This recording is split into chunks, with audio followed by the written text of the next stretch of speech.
Good morning, everybody, and welcome back to another episode of Coffee with the Critters, where I live stream every Sunday morning at 9:30 a.m. Eastern. For those that may be new, my name is Laura Joseph, owner of the Animal Behavior Center. We're an international educational center where we teach people all over the world how to interact with animals using the science of behavior known as applied behavior analysis. You can find out more about the work that we do on our website, theanimalbehaviorcenter.com, and you're always welcome to get in touch with me personally via my email, Laura, Lara, at theanimalbehaviorcenter.com, and you'll find our services, our memberships, our webinars on our website, and you will also find our contact information there. So, I apologize for the late start. I have a lot of photos I wanted to show, and the more I started getting into the topic of this podcast, not podcast, sorry, I record 3 different podcasts during the week. The more I started getting into the facts and everything about this live streamed episode, the more I started adding, and that's my problem. I keep wanting to add more, and I need to know when to stop. So, before we go any further, I wanted to say I want to dedicate this live stream to my friend Sharon Harrell, who I spent the day yesterday with her and her amazing friends from the North American Bear Center in Ely, Minnesota. And she gave me this shirt. Let me flash it real quick. Hey Bear. So this is for you, Sharon, and friends at the North American Bear Center and the Wildlife Research Institute. So the topic of today's title, the topic of this morning's title is things to avoid when working with birds. But I should have titled it Cool Facts to Understand on Why We Should Avoid Certain Things in Working with Birds. So first, let's start with the beak. Birds have something called Herbst corpuscles. They in their beak and in under their skin and in their feet. They are specialized mechanoreceptors found in birds and some other animals. They function as touch or pressure sensors, and they help birds detect changes in their environment, such as vibrations, contact with other beaks. You'll see birds beaking each other. These are important receptors. And these corpuscles are typically located in the skin. Like I said, the beak and the feet, where precise tactile information is crucial. They are composed of nerve endings surrounded by supportive connective tissue. I remember reading about this when I was on a plane years ago, traveling to some conference where I was speaking. I am a sponge learning about animals and their anatomy, and how their anatomy works will help me understand more about the animal in front of me, the individual in front of me, and learning more about their behavior. So Herbst corpuscles play an important role in enabling birds to perform activities such as foraging. You'll see them using their beak to feel their beak, and they do have feeling in their beak. They do have nerve endings in their beak. And it helps greatly with navigational behaviors that require tactile discrimination. And it is for this reason. Some birds do need their beaks trimmed due to health or medical issues, or issues that were caused during hand feeding. What I try to avoid is dremeling a bird's beak. And I rarely have to do that. I do have to do that with Kuki or Kookaburra. And I am not exactly sure why, and I have my assumptions why. I don't know if it was due during hand rearing, but I will, instead of trimming a bird's beak, I will get them to forage or use rocks. Like with Cookie, I do use rocks with her. I will put stone perches in with birds. I will put different types of substrates in there so they can feed their beak on it and trim down their own beak. I think I've had to trim Rico's beak once because sometimes his bottom beak, a cockatoo's beak, has one point coming down and two coming up, and it makes a nice little pencil stab puncture wound when they bite you. And I wish I didn't know that from experience, but I do. So I try to avoid that. But I wanted to mention this is why I will get them to feed their beak on different substrates or forage for their food through different substrates like wood to help themselves trim their own beaks.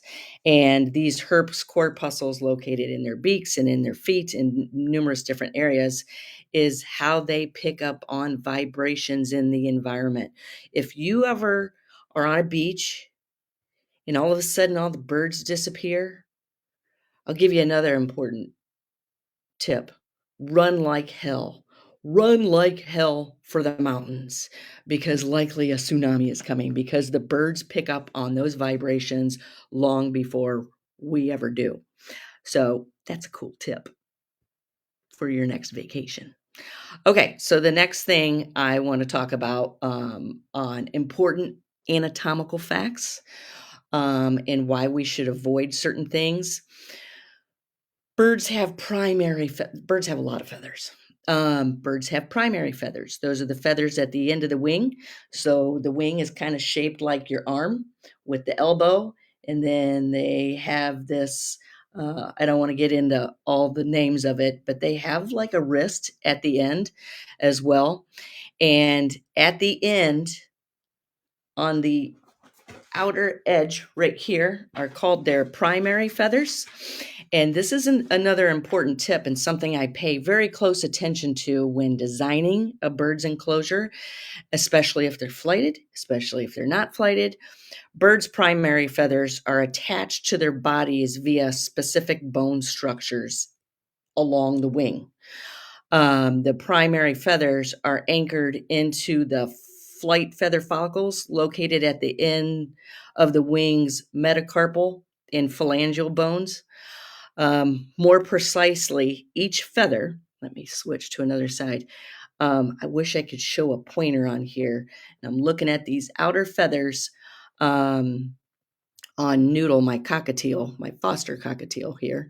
But here's a picture of Rico taking a shower, and he flaps his wings, and I will only shower him if he flaps his wings. That teaches contingency because he doesn't like water falling on him at all times. It blocks his sight. It gets in his mouth. So when he stops flapping, I stop showering him. So when he starts flapping again, I start showering him again. That's how we incorporate choice into his environment. So more precisely, each primary feather is attached at its base to a feather quill that fits into a feather follicle embedded in a specialized bony platform along the wing. These bones are connected to the bird's skeletal system through strong ligaments and tendons. I think I got another picture here. Yeah. Um, Providing stability and flexibility needed for flight. So while the feathers themselves are not directly attached to the bones like a hinge, they are anchored securely into the skeletal framework through follicles and connective tissues, ensuring that those feathers stay in place during flight. Why this is extremely important, why I am telling you this, and why I am showing you these particular photos. When I am showering a bird and they like to flap their wings when they're enjoying a shower, I make sure those primaries can't hit anything. I make sure those primaries when they're, because Rico's wingspan is probably like this. Okay. He's a 474-gram bird. He's a runt. Um, and he's one of the smallest birds that I have. So when they're flapping their wings, I don't want those primary feathers, those outer wing feathers hitting the sides of the enclosure. Rico likes to do somersaults, and I do that to encourage him to get his exercise. I don't like those touching perches, toys, anything within their enclosure because that hurts. Those bones are attached to those feathers are attached to follicles that are attached to the bones, and it puts pressure on the skeletal system. Anything else I wanted to say about that? That's why Willie, the turkey vulture, she's got like a 5-foot wingspan. When she flies or spreads her wings, when she's on the glove and spreads her wing, I duck my head forward so her wing can come out the other side. I don't want those primaries getting caught in my hair and causing that feather to twist because I know it's got to hurt. So let's move to the next slide where we're going to talk about tail feathers. This is Noodle, almost said Kooky. This is Noodle, our foster cockatiel. A bird's tail feathers play a vital role. See how long they are? Some of them are very long, some of them aren't very long, and the length of a bird's tail feather will tell you a lot about the habitat, the natural habitat that that bird lives in, like an accipiter, a smaller raptor, will have shorter tail feathers to help them wind through not only woods, but like thrush, brush, where they hunt. They hunt a lot of songbirds, rodents, and those smaller tail feathers help them move and glide versus something with long tail feathers like a hyacinth macaw or Noodle, my cockatiel.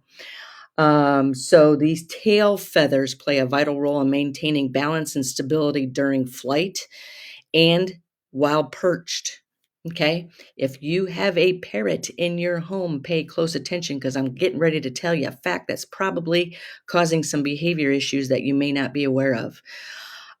These tail feathers act as a counterbalance and steering mechanism by providing directional control and stability for the bird. Keyword stability. Here's Marula, our Turaco.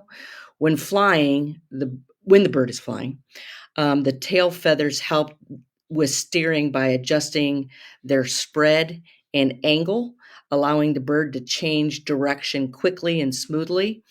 This is why when we talk about birds who have never flown, I do like my birds flying, and if they don't fly, I will encourage them to fly. I don't force them to if they don't want to, but a lot of times when a bird isn't used to flying, it's because they don't know how to land.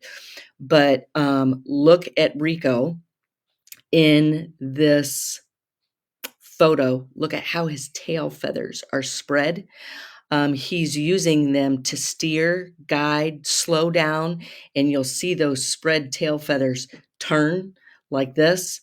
They also assist in braking, slowing during landing. And while perched, the tail feathers help the bird maintain equilibrium by supporting like lateral stability, especially when the bird shifts its weight and prepares to take off or land. I think I have another photo. Yep, this is Suki coming in for a landing. And yes, I do free fly some of my birds. I just don't talk about it. That is a personal decision and one I don't like to educate people on. It's a personal decision with personal individual birds. But back to the tail feathers, one of the biggest mistakes I see people make a lot with birds is when they are asking a bird to move, are they paying attention to the length of the tail feather? When I'm designing an enclosure, the perch spacing depends on how that bird moves. Is it able to fly? If so, you're going to see my perch spacing further apart, like Rico's enclosure versus Coco's enclosure, who couldn't fly to save his life. His wings do not go out all the way, and I do not know why. But those are things to pay attention to a lot. Something else, one of the biggest mistakes I see people make, and I'm avid about it. When I see an animal, when I see a person ask a bird to step up, especially if it's one of mine, because I know the behavior issues it can cause, is they will ask that bird to step up, and then they pull that bird straight forward, causing that bird to hit its tail feathers on that perch and knocks that bird off balance and knocks the bird forward, which could cause the bird to bite you. Because that is, you're consistently knocking the bird off balance. So I always tell people be very cautious of that. And when you're moving a bird, let me go ahead and show the size of the tail feathers in this. When you're moving a bird like off of that perch, which I wouldn't be able to because that was way up over our head, I will ask a bird, say their perch is right here. I will ask a bird to step up, 1, 2, and I always ask them to step up, never down, and then I raise them up so their tail feathers clear the perch, and then I'll bring them back down to me. Another important mistake I see a lot of people make and you need to avoid is birds are prey animal. They're used to being hunted. That's why the ones that don't fly run very fast, and the ones that do fly stay very high, so they can get a better view over what's potentially going to eat them.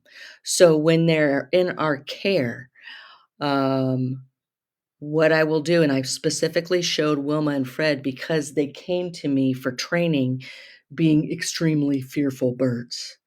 And I needed them to not be fearful because I wanted to give them more in their environment, and I wanted to give them flight, a lot of flight.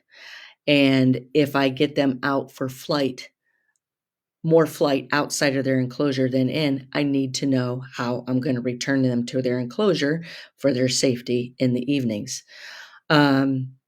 So I started working with them, and you guys saw how far we came with Fred and Wilma, from not being able to walk in the same room with them without them flailing themselves against their enclosure.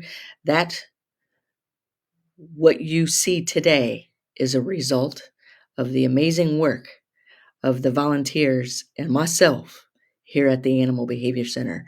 Because when we know better, we do better. And what I will never do with a fearful animal, with a bird or any fearful animal, is I never walk behind it. I never walk in its blind spot where they can't see behind you, and I will control the environment. So if I'm working with a fearful animal or a fearful bird, that bird can have its eyes on me at all times. And I do work with a lot of injured raptors, who are hit by a car, lost vision in one eye. I will never walk on this part of the bird without the bird being able to turn and see me. I want that bird to know where I am at all times until the bird gets used to me. And then I'll start shaping the behavior of walking behind it. I did the same thing with the alligators. They have a blind spot behind them and in front of them. And it took me some time in training to be able to walk behind Elvis and Priscilla. And you saw there towards the end, I was just starting to be able to walk behind Bruce, but I'm being predictable, letting them know where I am when I'm in when I'm shaping the behavior of walking behind a fearful bird. Once I get to that point that I start shaping walking behind them, I will verbally I will verbally interact with them so they can hear where I am. Because not only can we see behavior, we can hear behavior. So where am I here? Where are my slides? I think that was the last one. Oh, that wasn't the last one. To show this amazing picture of uh, Wilma, because one of the last things I'm going to talk about is beak pressure. We were talking about this yesterday. Sharon and I were talking about this. We were talking about mouth pressure with different animals, beak pressure. One thing I never want to do is if an animal puts their if a bird, since we're talking about birds, puts their beak on me, I want to know exactly what that means. Why are you doing this? And if it's to tell me to stop, and if that pressure's light, you bet your bottom dollar. That is not what I was going to say. You bet your bottom dollar I am going to respect that. That is a form of communication for that animal and it's saying, stop what you're doing. I am not comfortable. And if I proceed, I am likely going to get bit. Um, so, with that being said, I wanted to let you guys know. Did you see Dr. Jason Crean and I have launched our podcast called the Enrichment Science Podcast, where we're recording our first episode tomorrow. We just recorded our launch last week, and I did post it. I posted it in our newsletter. I posted it in the Parrot Project, and I think I posted it online. Um, this is going to be all facets about the science of enrichment and understanding and diving deep into um, enrichment. Um, So, also, I wanted to mention this. I will be giving a talk on Sunday, November 2nd, a live stream talk. Um, for the Hoosier Feathered Friends Society, if you want to join that, there is the Zoom link. Also, if you like the information you got today and you want to learn more about the work that we do, feel free to go to our website. There are a lot of services we offer, especially online, including our drop-in classes, which you will see now that I'm back focusing on my own work. These are going to blow up. Pay attention to the Sam I Can Foundation's social media pages. I know you guys already are. And with that, I want to say thank you. I would love to hear your feedback. And if there is something you learned from today's live stream, I love talking about anatomy and how it affects behavior. And if you want to see more like that, just let me know. Otherwise, I will see you guys next Sunday on Coffee with the Critters. Take care, everybody.